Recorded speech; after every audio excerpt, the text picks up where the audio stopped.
Hi everyone, live from the FDDS offices at American University. This is Lien to answer my fourth no better question. Um, so when I got this one about social entrepreneurship and asking me to outline a social entrepreneurship uh, project or advocacy issue affecting DC, I immediately went to what I know, which are voting rights, especially DC voting rights and student voting rights.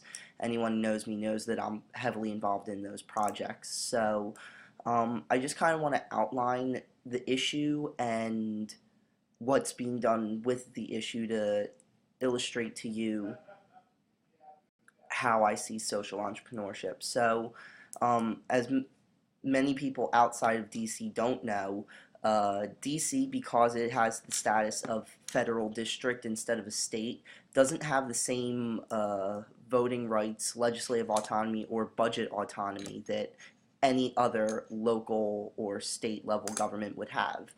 So, for example, DC raises money every year through local taxes like any local government would, but instead of being able to decide how it spends its own tax money, the District of Columbia has to go to Congress, who then has the right to approve or vote down any measure of how that local tax money is spent. And that has wreaked havoc, to put it lightly, on DC's ability to govern itself. An example, uh, DC has the highest rate of HIV/AIDS in the country, and a lot of local DC government people wanted to implement syringe exchange programs to lessen the impact of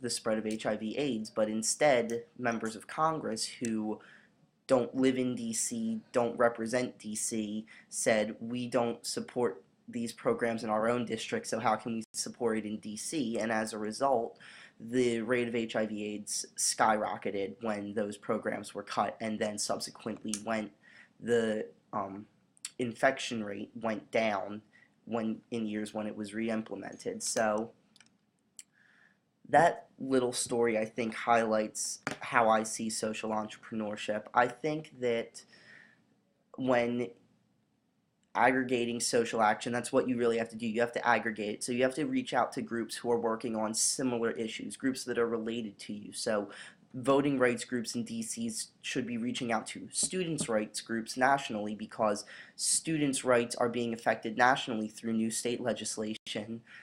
So DC should reach out to students in DC, students all across the country. In fact, the research shows that when people are educated on DC voting rights issues, they overwhelmingly support the cause.